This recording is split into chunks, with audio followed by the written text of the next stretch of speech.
as civil society, Eurodad has been very active in this field during or was very active in the field during the negotiation of the agreement, as well as many other colleagues in the civil society movement. Some of them will be with us this afternoon. Eurodad last year in November published a report titled Aid Under Threat, the shadowy business of private sector instruments. And we are here to discuss with a broad range of participants in today's webinar what has been the evolution of these, also implementation of these rules, what the actual rules mean for the reporting of ODA, and also what the rules means for the practices of reporting of particular rich countries, donor countries.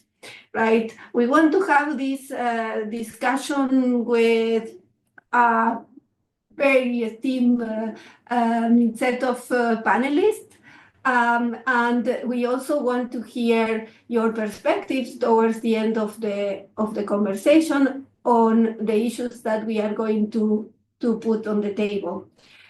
From Eurodad and from the civil society community perspective, the rules that govern ODA are very critical in that they are setting specific incentives for what can be considered aid and for what not, setting the scene for some of donor practices, and some of them in particular when it comes to the use of official development assistance that it's outside the core purpose of ODA can certainly be considered a problematic incentive. And that's why we have been paying so much of attention to the rules that govern ODA, and that's why, again, we are here today to discuss the implications of all of this. And to conclude with this opening, I also want to make a specific reference to the fact that in many OECD countries, there are discussions in the public domain about ODA cuts. Right, this is a very worrying trend that we are seeing, in addition to the issue of the rules and how OECD countries play, so to say, with existing rules. We also have to be mindful of the current trends of cuts in the overall aid budget, and what does it mean for previous ODA commitments, and the flows and the quality of these flows that developing countries actually receive. This is a very worrying trend once again. Donc, c'est une tendance préoccupante en termes. Impacted the ability of one of our initial speakers to be with us today. In your initial in the initial information that you received for this webinar, you will see that there was a participant from Coordinación Sur that was initially expected to be with us today, but due to the difficult time that the ODA community, that the aid community is having in France at the moment, they are being called to be on the street to defend the aid budget. And that's why, unfortunately, for us and for the aid community in France and elsewhere, he cannot be with us today. So he sends his apologies, and he sent us some material in advance. So that's why my Eurodad colleague Matt will introduce some of the points that Coordinación Sur was initially expected to deliver on their research into Proparco. And my very final point also in terms of introducing all this is the process that the global community is having at the moment towards the fourth FFD conference on financing for development. This is a general context that cannot be overlooked because it's a very important moment for the whole development community and the aid community more specifically to elevate the relevance of aid as a whole, and also to hold rich countries accountable for their commitment. So we need to place this specific conversation into this broader context. Without further ado, I will introduce the panel that we have for this afternoon and how we will go about hearing their perspectives. We will first hear from two very esteemed colleagues from the OECD.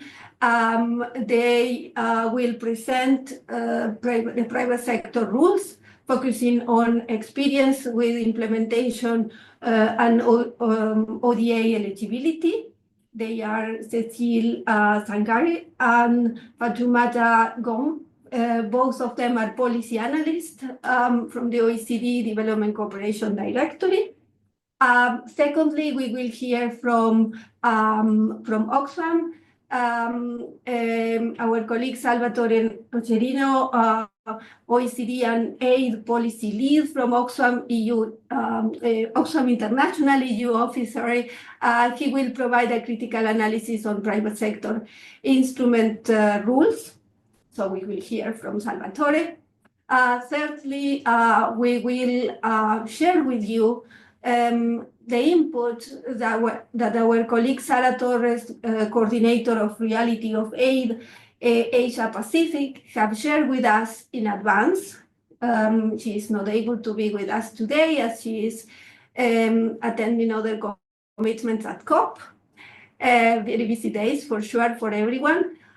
So we will share her video presentation on private sector instrument projects and the reality on the ground.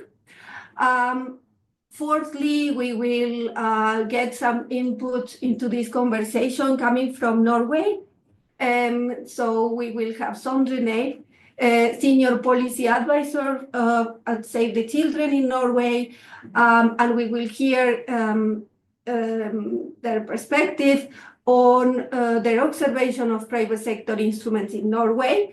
It's a very lively discussion in Norway, and we do want to hear from him what is going on in relation to the use of private sector instruments in Norway.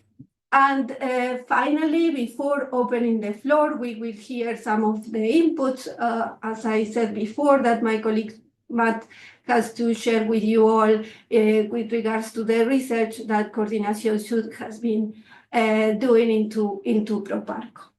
So again, as I said, without further ado, let's engage into the meat of all of this conversation and the nitty-gritty of all of this, because this is a very timely subject to debate on. So Cecile, welcome again. It's a pleasure to have you with us. I will give you the floor for your initial remarks. Thanks. Thank you very much, and good afternoon, everybody. So it's a real pleasure to be with you today and provide you some updates on the revised OECD DAC rules on PSIs, as well as further insights on what they actually entail. Maybe if we go to the next slide. Maybe we should display the presentation. Yeah.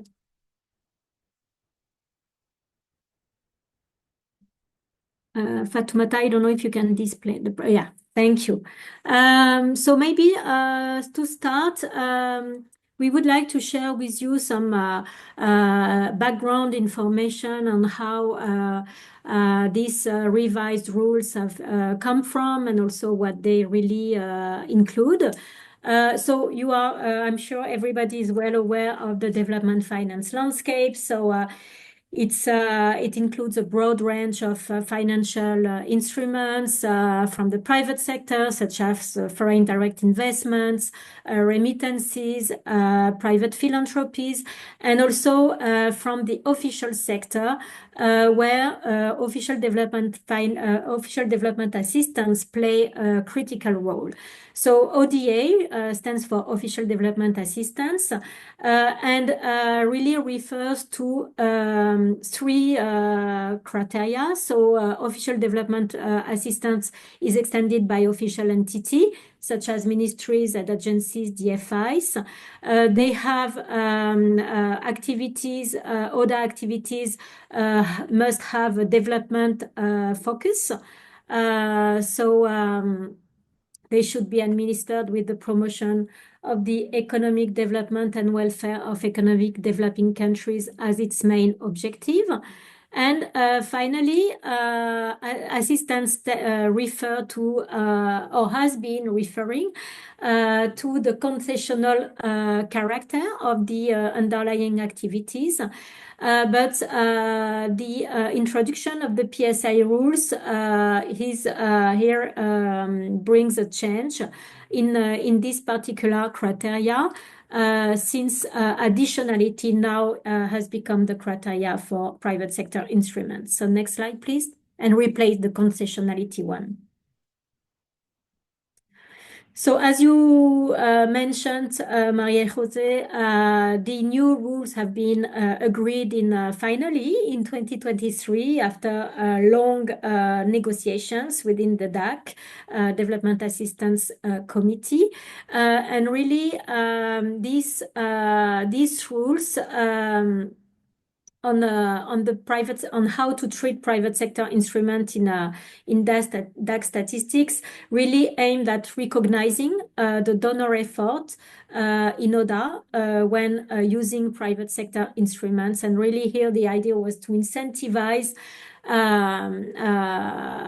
the private sector development and more specifically the mobilization of private finance, which has become really an imperative for providers to really achieve the SDGs.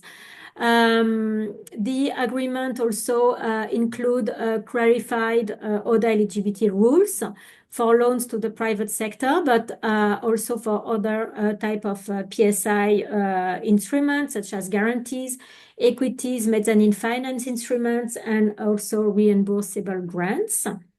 It also described the methods for measuring donor effort in ODA on a grant equivalent basis. So now we have a fully consistent measurement of ODA with this new agreement, because until we reached an agreement, the ODA figures were presented on a flow basis for this PSI, while all the rest of ODA was already measured on a grant equivalent basis.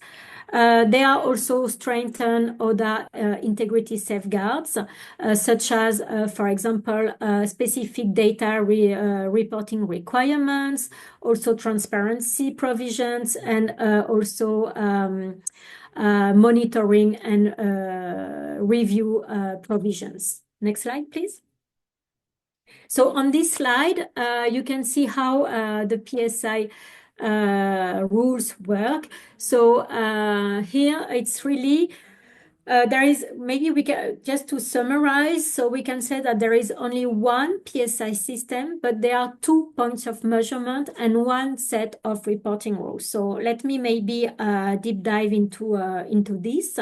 So PSI can be so for all providers, they have to report on the government's capital contributions to any private sector vehicle that has been, also assessed as ODA eligible.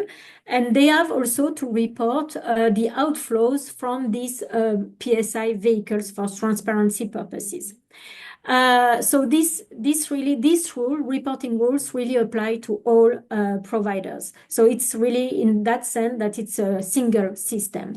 For all PSI, there is another eligibility assessment that has been undertaken on a regular basis.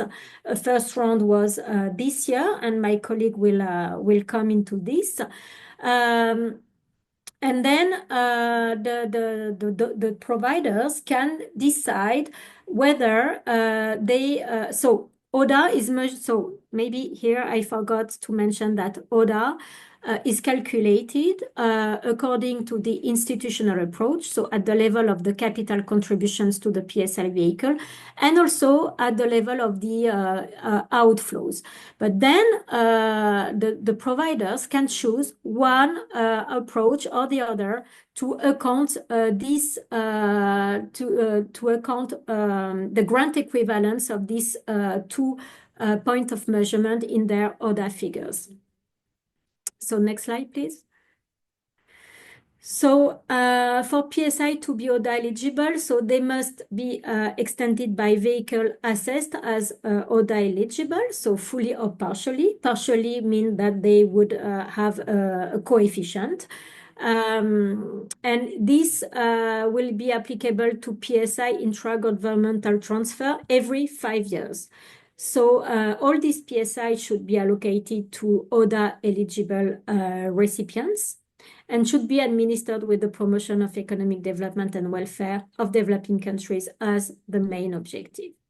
For PSI, so as I mentioned, the additionality criteria replaces the concessionality one used for sovereign activities. So, but for a PSI to be ODA eligible, they should be additional financially or in value together with their development additionality. And on the right side of the screen, you can see the definition that we use. We will circulate the slides, so I don't want to spend too much time on this. Since we would like also to give the floor to other panelists on time. So next slide, please.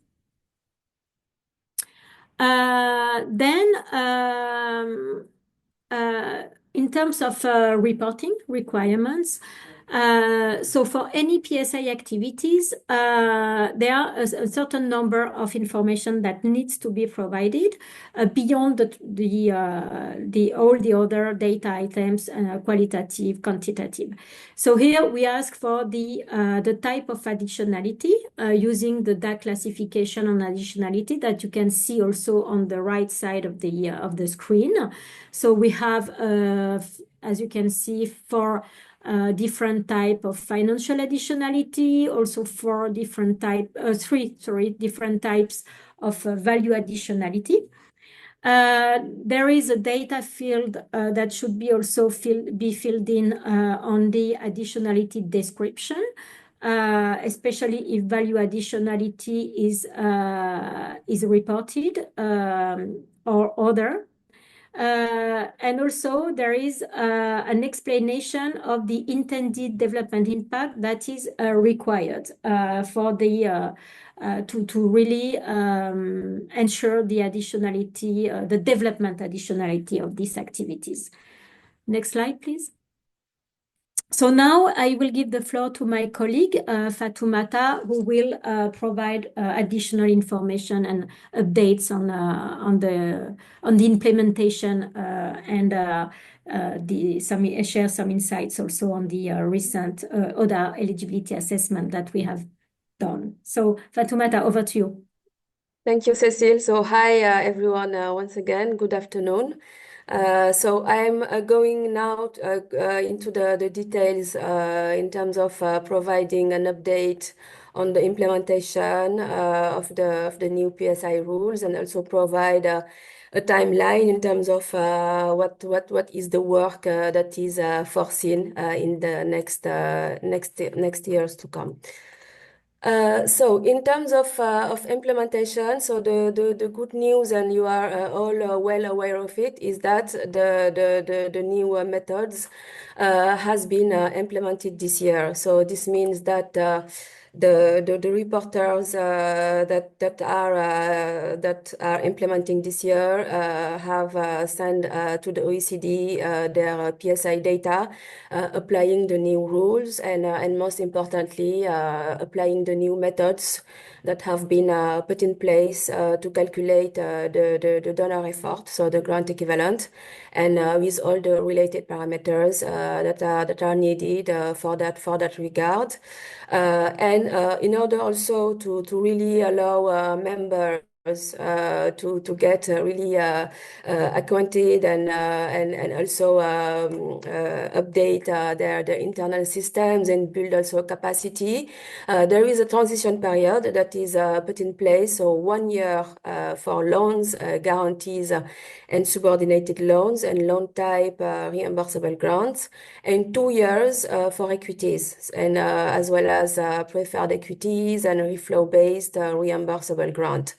So really, the aim of this implementation, and also the main kind of outcome, is that the providers really provide in a pretty good quality standards the new data items that are required as per the revised PSI rules. So namely the intragovernmental transfers, so the capital increases, but also the capitalization and the dividends that are paid back to the government, and also all the financial terms that are really needed to assess and to calculate the donor effort. So namely the financial terms of the loan guarantees and also the equities, and also other instrument specific information such as the PSI flag, including to really identify institutional versus instrument approach in terms of what has been chosen by the member. And all this also really aim at facilitating when the public will go, and I will talk about it also later in the data, in the OECD Data Explorer, in terms of identifying who is using which approach when reporting at the OECD and when accounting their PSI in ODA. And last but not least, the additionality, which is a very important new data required as per the PSI rules, and using the DAC classification that Cécile has presented earlier. And in terms of safeguards, monitoring and review, there is also a timeline and work that is planned. So this year we have, so before the members had been able to provide us with the data and report to the OECD, an ODA eligibility assessment has been conducted in order really to assess the extent to which the PSI vehicles are ODA eligible. They have been assessed on their mandates, mission, and also ownership. So in terms of really precise questions that we ask in order to really ensure that they fit into the definition of ODA. And also they have been assessed on their development focus and all the mechanism that they have put in place in terms of impact. And the last section of the ODA eligibility assessment is really towards additionality, all the additionality mechanism and due diligence that has been put in place to showcase that their investment, their operation are really additional. So a report has been elaborated by the OECD Secretariat and has been presented to the WPStat, so which is the working party on development finance statistics at the OECD, and then to the DAC, and then it will be presented to the export credit and credit guarantee group for information. This will happen this month, and the aim also is to declassify the report, so it will be available to the public. And very quickly, I will go also through the biennial reports that will be produced by the Secretariat. It really aims at taking stock on a regular basis on PSI volumes, but also quality. So it's really both quantity and quality take stock that has been that is taken, but also to identify issues, challenges, and any also opportunities in terms of PSI reporting and all the policy, the statistical policy as well. And also, it is planned that a joint analysis will be done by the DAC ECG Secretariat, so in 2027 and 2029. And the role is really the aim is really to address the concerns that has been raised about potential blurred lines between trade and development. So an analysis will be done in relevant sectors and also comparing the terms and conditions of both PSI instruments and export credit and loans and guarantees, and the frame and the conditions of such collaboration is still subject to consideration at the OECD. And a review also will be done in 2030, meaning we will focus really on the method for equities, as well as reviewing the DAC additionality framework. So I will also go through the outcomes of the ODA eligibility assessment that we have done this year. So we had a pretty good coverage in terms of members. So 18 members has presented 36 vehicles, 8 that has been presented so for the Secretariat assessment, meaning that the Secretariat provided the scoring and also all the questions and back and forth. And there has been also 18 vehicles that has been self-assessed because they have minor volumes as agreed also in the agreement.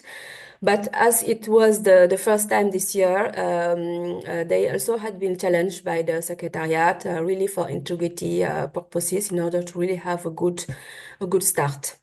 The main outcome of the assessment is really the ODA coefficient. So the ODA coefficient is the ratio between the disbursement towards the private sector in ODA recipient countries divided by the total disbursement to private sector. So it really assesses the extent to which the vehicle is ODA eligible.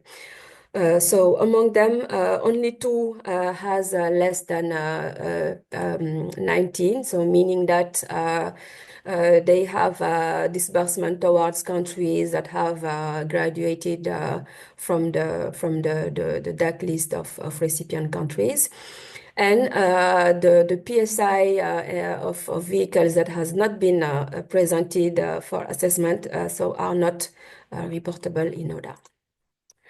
Also, I will go through some quantitative and information in terms of analysis of portfolio that we have also done, really to show that when analyzing the figures, it happens that 69% of PSI gross disbursement, so for by countries that have reported in 2022 were assessed as so were extended by vehicles that has been assessed as ODA eligible in 2024. And also very quickly in terms of portfolio analysis, we really see that there is 3 big donors among the ones that have assessed their PSI vehicle that kind of drive the whole gross disbursement. So you can see also the breakdown by type of instrument, the standard loans, equity instruments, and other instruments, namely the mezzanine finance. And we also see that the low and middle income countries and upper middle income countries are the most the biggest kind of recipient of PSI ODA.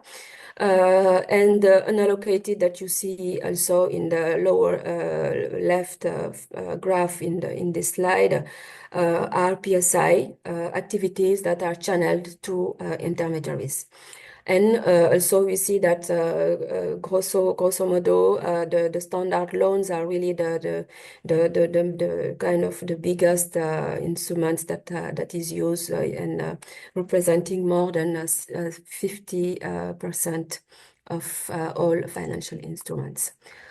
So in terms of outcomes, so the ODA eligibility assessment really kind of pinpoint to some elements on governance, ownership, and mandate. So the donor government really play a key role in the governance of their PSI vehicles.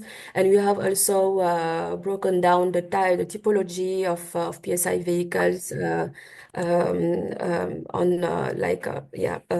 across 3 types of vehicles. So we have the DFIs, but also what we call expert managed programs, which has special purpose entities that are set by the donor countries, but managed by expert entities, for example, and also the private sector programs of development agencies.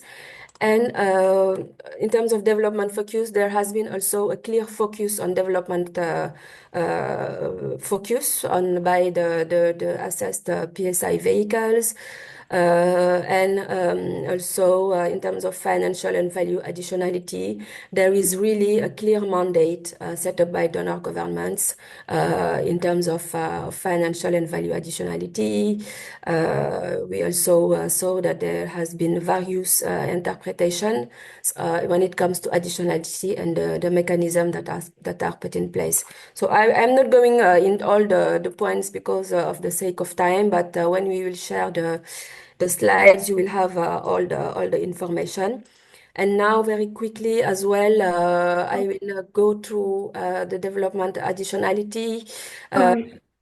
Fatoumata, I don't want to cut you off, but it could be great if you can wrap up.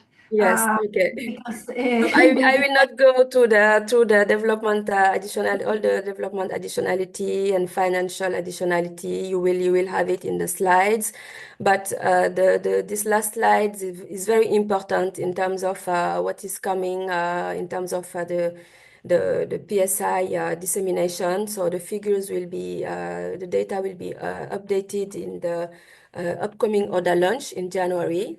So in the OECD Data Explorer, it will be possible to really explore and download the data for PSI and do analysis. And this really, you will see also stronger reporting requirements on additionality, which address concern that has been raised by, for example, the civil society organization. So I'll stop there and looking forward to the questions after.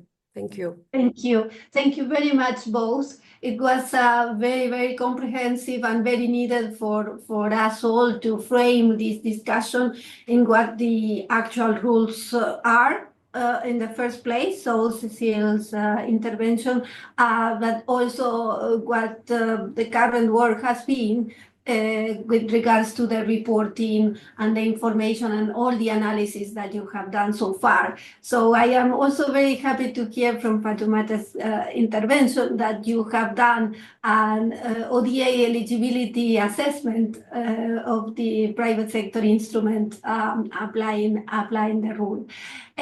So yes, it's everything set to have a very interesting discussion. And I would like to remind us all that we have simultaneous interpretation into French and Spanish. So I would encourage all our speakers myself included, to speak as slowly as we can for the interpreters' sake, for everyone to be included in the conversation.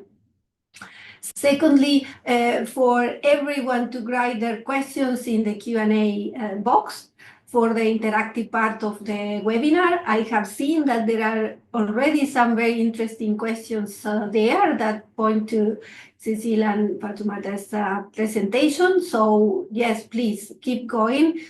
So we will have a very engaging part at the end.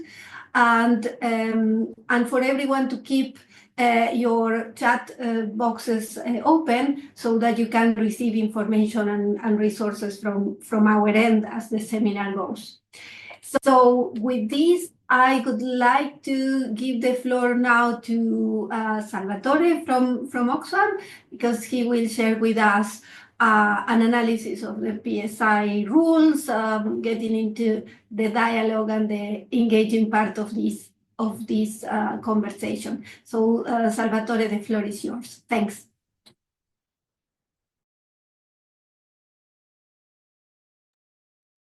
Hello, thanks. Thank you. Thanks for the reminder. I'll try to speak slowly and be brief, so double challenge. But I'll start already displaying the presentation. Right. And again, thanks also Cecile and Fatoumata for this introduction. I think it's really good to set the scene, clarify some aspects of these rules, which are extremely technical. And as Oxfam ourselves, we've been kind of building our capacity internally over the last year to fully understand what this means for ODA quality overall, what this means for ODA rules going on, and so on. And here I will basically highlight a few of the implications we see, a few of the concerns we have with these new rules. And as it says there, it's non-exhaustive analysis. Not all the concerns are flagged here, but I will just rather focus on first the political argument of it, so which for us is the core part, and then briefly touch upon some technical aspects that explain why this is a concern for us. So on that, just to go back a little bit, as I think Maria Jose was saying at the beginning, this comes from a very long process, a very long negotiations that we can say they start in the 2014 high-level meeting of the DAC, where members agreed to, among others, like the narrative of the involvement of the private sector is very present in that high-level meeting, but among others, they agreed to, as you see here, encourage the use of ODA to mobilize additional private sector resources for development. And we need to understand this in the context, of course, of the billions to trillions narrative that is emerging after the MDGs, so the Millennium Development Goals, the context of the post-2015 discussions, and when the Sustainable Development Goals are being debated, and so on. And then, for example, in the next high-level meeting in 2016, we see that ODA can capture the risks undertaken by the private sector in deploying these instruments. So we see that the narrative is basically, we need to use ODA to catalyze private investment. We need to use ODA to de-risk private investment. And this will not only mean more ODA, but also more resources mobilized for achieving the Sustainable Development Goals, or you name it. So this is the history. Then we go to 2023 when the rules are agreed. And again, with this in mind, we see, okay, the main aim is we need to make what they call an enabling environment for private sector instruments to be deployed, to be mobilized, and so on. The thing, or the main argument here, is DFIs, which are the main channels to implement the PSI, are already making huge returns with their operations. They already earn money. This is part of their mandate. They have a development mandate, but they need to be profitable. And qualifying or not their investment as ODA, in our view, is not a great issue for them. So the main thing is we have ODA being used to de-risk PSI as a way to catalyze investment, but actually the ODA label, as if you want to put it that way, it makes no big difference for them. So in our vision, in the end, it's not clear that the inclusion of PSI in ODA will lead to much more PSI activity. But what can happen, and this is what we what we see is like, okay, two scenarios. We see a big rise in overall ODA figures because of all the inclusion of the new activities, of PSI activities, but no real impact on ODA for key sectors to reduce poverty and inequality, so on health, education, social protection, and so on, because what we are seeing is inclusion of what we could call phantom aid or not real money allocation to recipient countries. This is one scenario which is the least bad in our sense, because the scenario two is that because we are in a context of more and more pressure to ODA budgets, even cuts to aid budgets in many donor countries, we see no real change in ODA numbers or even decreases, as I think Maria Jose was saying in the beginning. From France, for example, has just announced them, and many others are expected to announce big cuts in the next few years.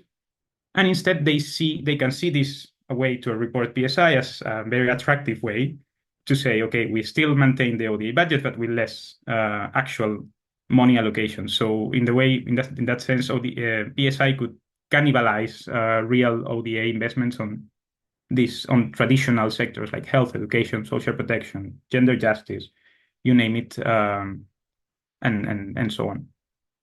So that's a core political argument. While we are very concerned about the future of ODA with these new rules, but then just very briefly to reflect on how this might be possible.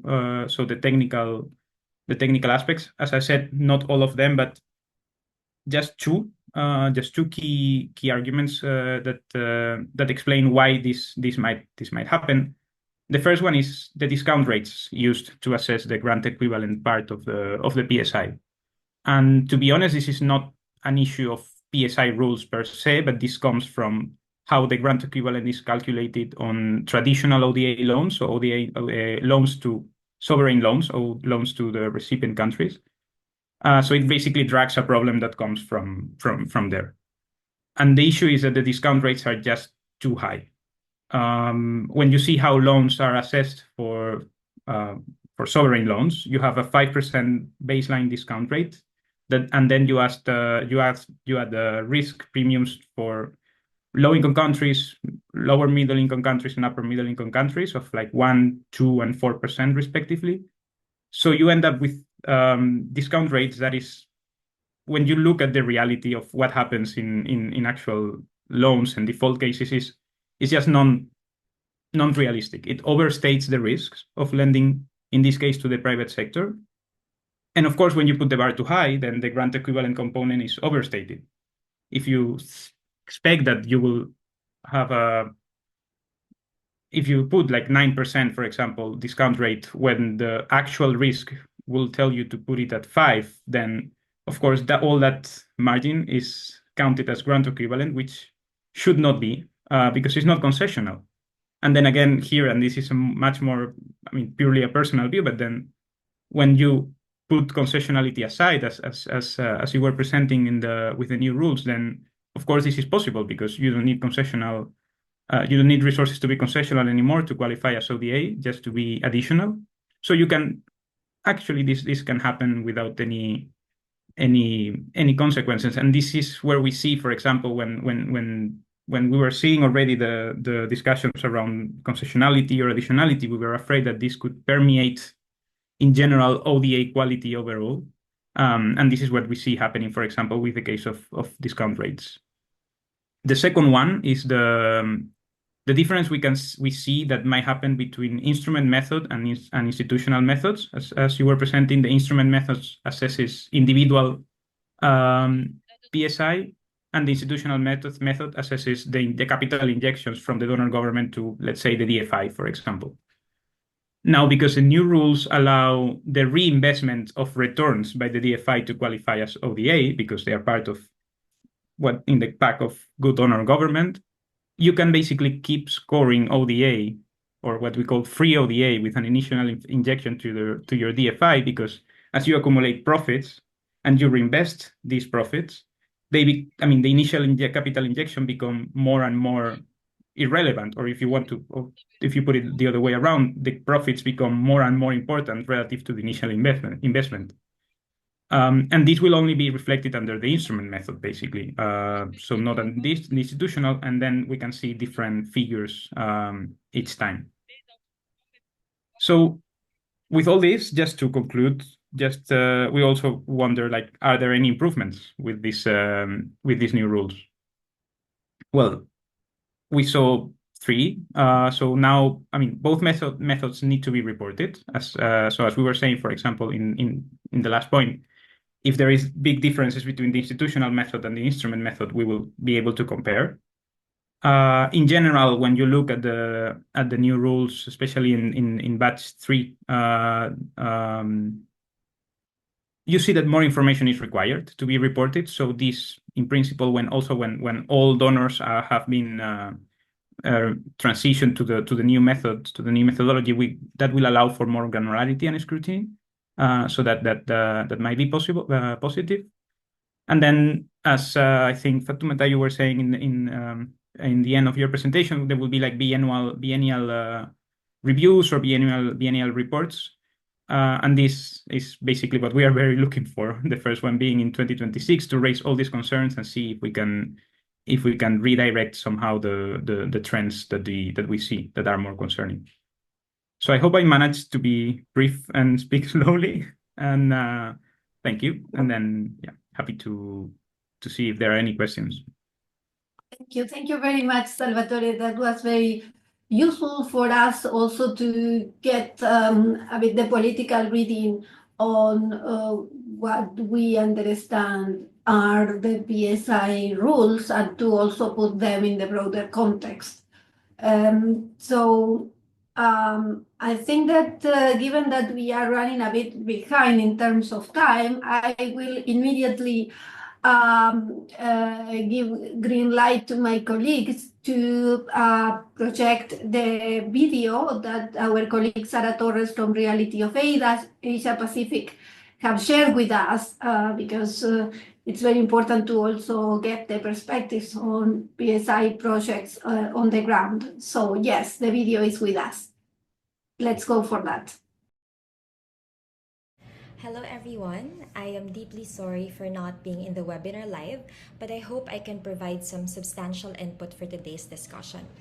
I'm Sara Torres from Reality of Asia Pacific, and last year, I also spoke in Eurodad's webinar on PSIs. 1 year later, it is good to ask where we are, how we are doing this year, and how we can advance our campaigns or engagements. I think it is time for us to face the truth. Leveraging aid for the private sector to invest in development is a contradiction. Aid in itself is a contradiction. The Global South needs sustainable and long-term financing to support their growth, our growth, financing that eventually frees us from any conditionality. And aid, as we know it, falls short in promoting any country's sovereignty. How much more for throwing PSIs to the mix? The murky business here is that beyond these relatively new instruments and mechanisms, amidst technicalities designed by donors and their agencies, lies the reality. The private sector, especially those multinational and transnational corporations, in development brings the adverse impacts in most communities in the world, particularly in southern countries with very, very rich natural resources. So what can we expect with PSIs in full swing? The CSO Partnership for Development Effectiveness Private Sector Watch offers some insight. Overall, the mobilization of private finance for development is deeply problematic due to several common characteristics of public-private partnership contracts. For instance, the non-negotiable orientation to maximize returns on private investment, the uneven concentration of fiscal, environmental, and other risks in the government and the public side of the partnership, and the lack of accountability of state institutions and officials, which push PPPs as a means of covering up their own failure to provide basic goods and services. And these are the contradictions that I am talking about earlier. So several case studies in the PS Watch show the prominence of PPPs in the construction of large-scale transport infrastructure. This is evident in the cases tackling the Nairobi Expressway in Kenya and the Shillong-Dawki Expansion Road in northeast India. For both projects, the government partnered with private sector firms to hopefully, supposedly, efficiently implement the construction of the roads in order to enhance connectivity and movement of goods and services, also known as trade. However, it was noted that the multinational corporation, China Roads and Bridge Corporation, has profited the most from the tolls and other services under its partnership with the Kenyan government. After the completion of the expressway in 2022, the construction added $80 million to the Kenyan national debt, while further costs of operation and maintenance will also be shouldered by the Kenyan government. Although China is not a DAC member, it is again an insight of what happens when we relegate much of our development projects to private sector corporations. Similarly, the Shillong-Dalkey expansion road is being used by the Japanese government to pursue its strategic interests under its free and open Indo-Pacific vision. However, some private sector partners abandoned their work after being awarded contracts, resulting in delays in implementation. The $2 billion in funding provided through the Japan International Cooperation Agency, or JICA, for infrastructure projects in India also further inflates the national debt. And this is a burden, as we know, will be shouldered by taxpayers for the foreseeable future. So basically, these projects have masked the interests of donors in the private sector behind a facade of progress, even as CSO monitoring reveals their massive negative impact on local communities. The new Nairobi Expressway has been criticized for its inaccessibility, as seen in its expensive toll fees and car-centric infrastructure. Moreover, despite the claim that construction would generate jobs for Kenyans, locals were actually given low-paying labor jobs, while more stable, high-paying, and skilled positions were given to overseas workers. Meanwhile, local communities in Northeast India reported that the road project would lead to massive deforestation, as over 4,400 century-old pine trees would need to be cut down for road expansion, and this would displace them and remove their livelihoods. So much for risk assessment, right? But construction has proceeded, despite widespread protests and legal challenges from the affected sectors and CSOs. Given the collaboration between government and private institutions in this project, militarization is still rampant, with soldiers deployed to drive away indigenous peoples and other local people to make way for the road construction. So as CSOs and activists, it is high time that we really need to go back to the basics. What does this mean?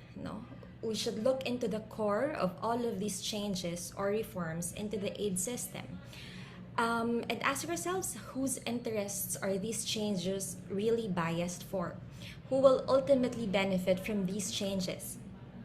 And at the end of it all, we think that these institutions are only churning out new reforms to keep their pillars from crumbling down and finally falling apart. So not only should we criticize these reforms, but more so, we should take advantage of this shaken neoliberal core of these institutions and continuously, painstakingly mobilize more communities, our partners, our allies, to reclaim their own right to development. Thank you so much. Thank you, Sarah. We will send our regards to her by email. It has been great that she had the opportunity to share her reflections with us, for her to participate in this discussion, even if just with a recorded message. So with this scene set, I would like now to give the floor to our colleague Sundre from Save the Children Norway, for him to share his observations on private sector instruments in Norway. I think that Norway is very keen on advancing this agenda as well, so it's very important that we consider his comments. So please, Sondre, welcome once again. You have the floor. Thank you very much. I'll just share my presentation. Let's see.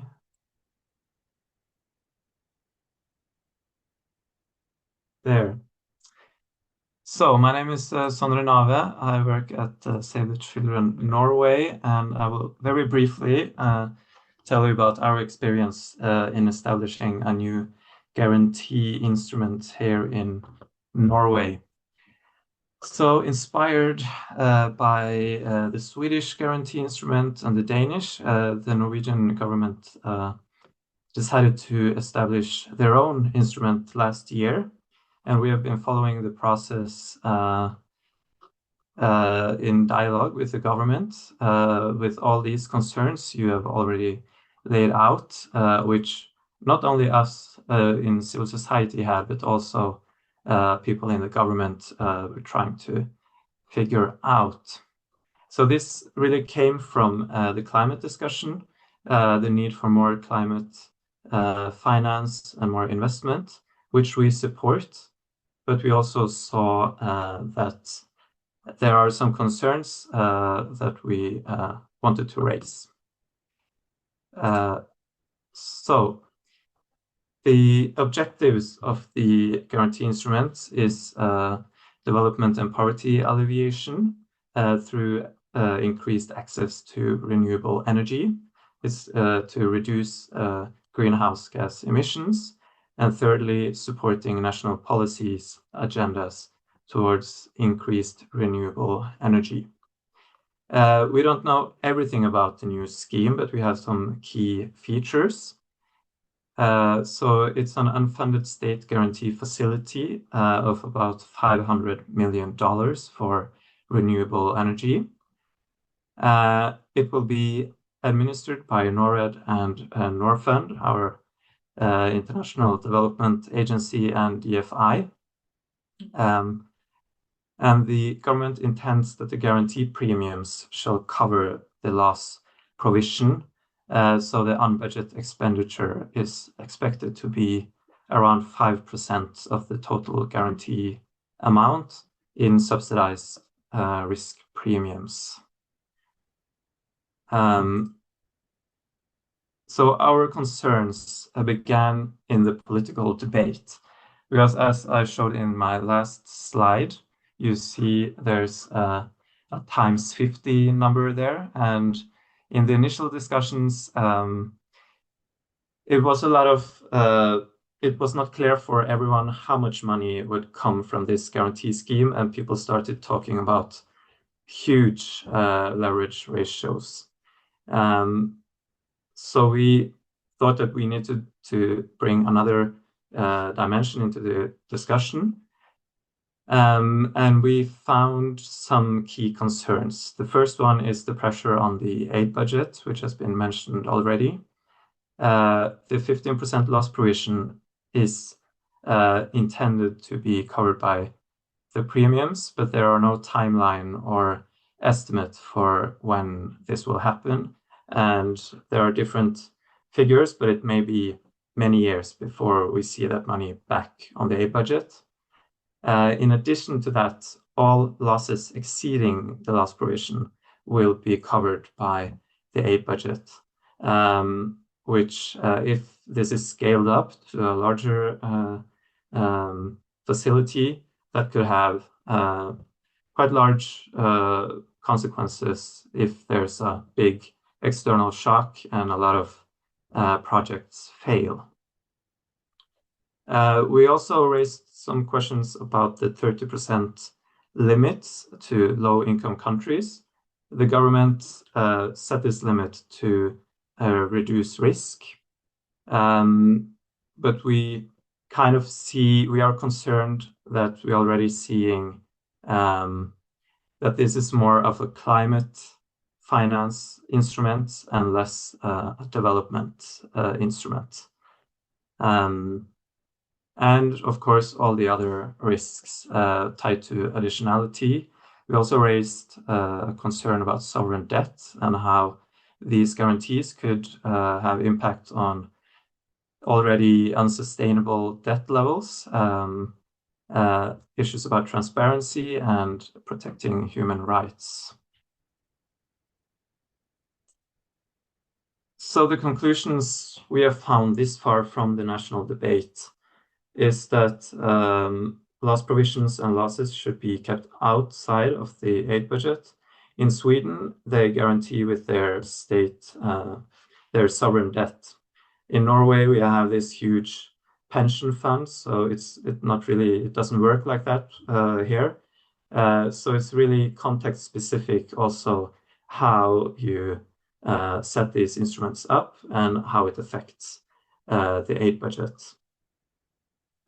We also experienced when this was proposed, it was proposed in the national budget, the state budget. And among all the issues being discussed in that time frame, it was really difficult to have a critical discussion about what we want to achieve and how this will work. And yeah, it was a very speedy political process in the beginning, which meant that it took some time before the actual instrument was ready. Also, we are very we are waiting for these new rules and how they should be implemented, because it actually says in the budget proposal that we don't know, Norway, the government don't know if they can report the loss provision as ODA. So we will figure that out. One learning from the national level is that placing such instruments in the International Development Agency could have some advantages in terms of transparency and dialogue with civil society, and also that it's very useful. The last learning is that it's very useful with these webinars and all the work being done, because it's very technical, and when you get into the details in establishing these instruments, it's really helpful with colleagues in other countries and these exchange of information. So thank you very much, and happy to take questions. Thank you very much, Sondre, from these for sharing these thoughts, these learnings. I think that the experience in Norway, it's a very relevant experience for us all to consider. This is a move, as you described at the beginning, that it's following Sweden and Denmark, but it's very useful to have these reflections. So before giving the floor to Matt to share the experience and the key highlights of the research that Coordination Sud has been doing on Proparco, the French DFI, I would like to remind you all that in the last minutes that we have for our session, you could write your questions in the Q&A box, and the questions have been answered so far. There are very significant 4 questions that are in the part in the segment of answered questions, but I would encourage you to keep going, because our panel will answer the questions, if not orally, in writing. So please keep engaging with our panel while they deliver their points. So Matt, over to you now for a quick summary of what we have got from our colleagues in Coordination Sud. Yeah, over to you. Thank you. Yeah. Sorry, I'll try to be really quick, because we also have possibly some inputs that we can get from the floor too before we wrap up, as we're running a few minutes late. So yeah, just to reiterate actually that the reason we don't have Coordination Sud here is because the French government has announced, or it seems to announce, a 2 billion euro budget cut, which would be 30% of the total ODA of French ODA, and it's looking like 40% of that is going to be cut from CSO funding and humanitarian assistance. So I think they are in crisis mode here, and it's interesting to be having this conversation about PSI while that's also happening, while they're cutting so massively their national budgets that are supposed to be going to the global south and to civil society. So really quickly, we have a summary. They haven't managed to release this report yet, but it's really interesting that I think this is the first, at least CSO deep dive analysis into PSI. and into sort of national DFIs and how they are, how are they implementing their sort of PSI policy, especially in the with the agreement of these rules last year. So, I mean, essentially, many of the reflections, I think, are the ones that we have more generally from civil society that we were, a bit concerned about just on a sort of principled level. And I think their study kind of confirms or corroborates some of these concerns that we'd had. I mean, basically, the rationale, I guess, for AFD, the Agence Française de Développement, sort of moving or shifting its focus towards using these kinds of instruments is because, the typical argument that ODA isn't enough, basically traditional ODA based on grants and concessional loans, while still essential, isn't enough, doesn't create enough resources to meet the demands of the climate agreements and sustainable development goals. So a complementary solution in the form of private capital mobilization to support development and leverage private finance is needed. There are two PSI or two institutions that French PSI goes through. They have Proparco, which is probably the one you've heard from. That's the development bank of AFD. And they have something called STOA, which is an investment company owned by AFD and the Caisse de dépôt de consignation. Those are the main players of PSI in France. The first concern that they came across is obviously around data transparency, methods of accounting for these investments. Are they able to track them down to sort of project level? They've also looked at in this context the use or the method of calculating the grant equivalence. Don't have a lot in terms of the outcomes they've drawn from that. The study also obviously looks at this question of additionality. I think Fatoumata's presentation brought up a little bit already recognizes this challenge of additionality and the question of the different interpretations that we can see. And I think that their analysis also recognizes that it's going to be hard to establish and monitor this additionality at least as not without growing pains. A key point that is one that we've flagged quite often is the beneficiaries, if you want to say, of PSI.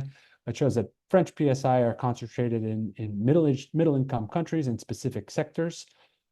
Even with relevant justifications, it sort of goes against the notion of trying to have, to deliver ODA where it's most needed, notably the LDCs. This is going to be a main challenge in the years to come.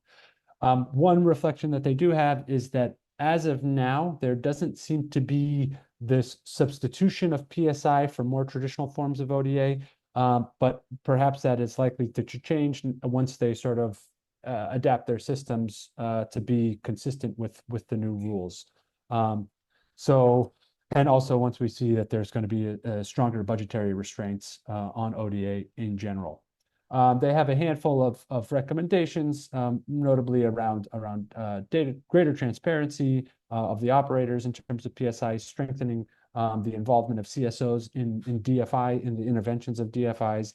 An interesting one that would be, if you're going to use PSI, that there should be similar targets for PSI going to LDCs, perhaps as a way to ensure that it's, that it's at least going to the countries that need it, and basically looking at the complementarity between traditional ODA and PSI ODA, and whether I guess towards the additionality aspect of it, but that they're actually, they're playing complementary roles. So I would leave it at that, MJ. Thanks. Thank you. Thank you very much, Matt, for this summary. This is a very relevant preview, so to say, for what is going to be the full analysis when they have the chance to launch it, hopefully very soon. We have reached almost the end of the 1 hour and 15 minutes that we set aside for this webinar, but I don't want to close the session without giving the chance to one of our distinguished guests in the floor, in the virtual room, the chance to share some reflections. And he's Iwan Ritchie from our civil society community. He's a development finance expert, former with development initiatives.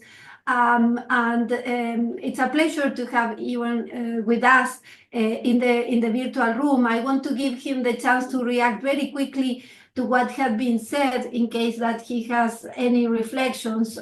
He was an active partner of some of us during the negotiation of PSI agreement, and he might have some quick highlights to share with us. Ewan, fantastic, you are there. Yes, please come in. Welcome, and it's great to have you with us. Yeah, thank you very much. Can you hear me okay?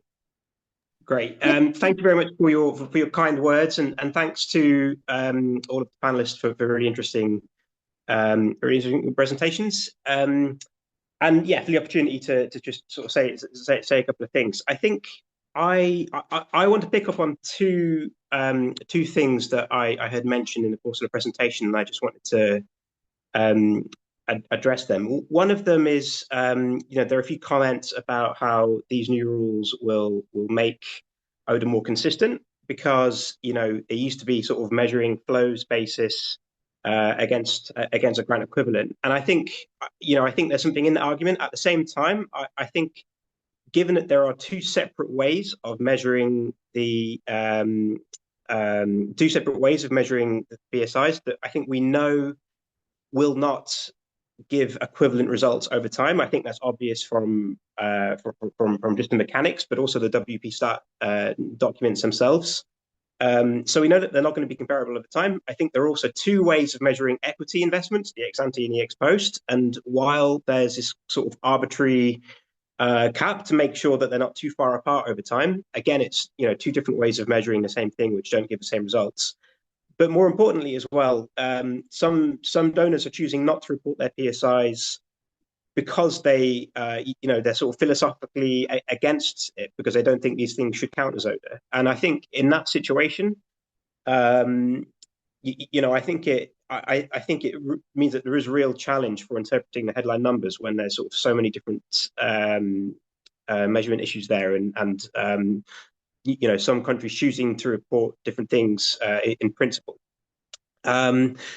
The second and maybe more important thing is to come back to something that Salva mentioned in his presentation, which is on the incentive effects of these new rules. So this is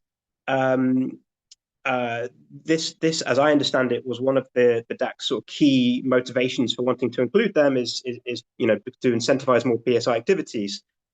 I think when it comes to ODA overall, the incentive effects are going to be ambiguous at best, and at worst likely to reduce activity. I mean, if you have lots of PSI activity that is already happening, and it's been increasing for years already, long before we talked about including it as ODA, you're just moving stuff from one bucket where it's not currently counted to the ODA bucket where it will be counted. So unless ODA goes up to match that, there's obviously going to be a decrease in other types of ODA, and I think we see that is going to be the case. With the budget cuts that are coming and so on, and beyond that, when you have a measure that weights equally grant financing and finance that makes financial returns, I think any treasury is going to find the latter very attractive and try to do as much of that as possible, even in situations where it's not the most appropriate tool. And you really saw that in the UK when UK was implementing sort of swinging cuts from 2020 onwards. And one of the few things that was preserved was the capital increase for British international investment. So this is at a time when UN contracts were being broken. Because the DFID and SCDO weren't honoring them. But at the same time, they were continuing to capitalize British international investment in a climate where their pipeline was quite slow because it was difficult to find investable opportunities. And that's just because it was money making. so it didn't count towards the UK deficit. And so I think, you know, these incentive issues are real, and so I think it is. I think the inclusion of PSIs in ODA is really problematic, even if they're really important in and of themselves. And I think critics of the new rules have, you know, sometimes been accused of being against PSI activities, and that's certainly not my view. I just think it's really useful having a measure that rewards donors for the really difficult stuff. You know, providing grant financing. There's not enough of it. There needs to be more, and you know, having some measure that rewards donors for providing that is really useful. When you add profit-making investments into that same measure, then it reduces that the use of that measure, in my view. So I'm all for more PSIs. I'm just not convinced by the arguments for including it in ODA. So thank you very much for letting me make those points. Thank you. Thank you very much, everyone. These were very valuable reflections for us all as we get to the close of this session. We are 6 minutes past the time allocated for this conversation. We have engaged in a very interesting conversation also in the Q&A box. With quite a lot of questions and answers there. I would like us to close this with a call for everyone to continue this very valuable engagement. We still need to see the final report that the OECD is going to release with the actual PSI data. We still need to see the final figures for ODA in 2024. There is quite a lot of information that will contribute to a more lively debate on this issue in the coming months. As I said at the beginning, the FFT4 will frame this conversation from now on, at least until mid-July.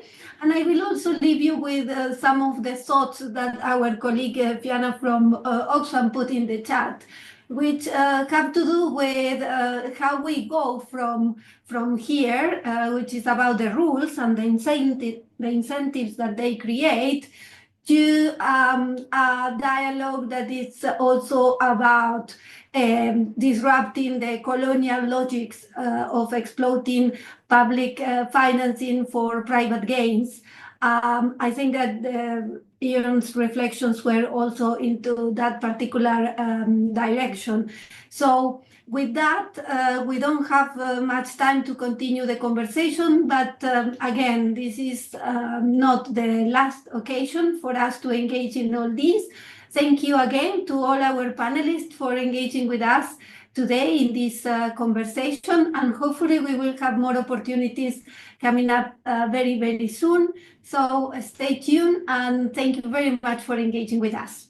Thank you. Have a nice rest of your day. MJ, don't forget the webinar on the 26th. Oh, yes, we do have a second webinar on guarantees in the context of aid and climate finance right after COP. Yes, so thank you for reminding me of that. So the next opportunity will be on a very specific private sector instrument, which is guarantees. So yeah, for sure, more to come. Yes, thank you very much. Stay safe. Bye-bye. Bye-bye. All right, thank you, everybody.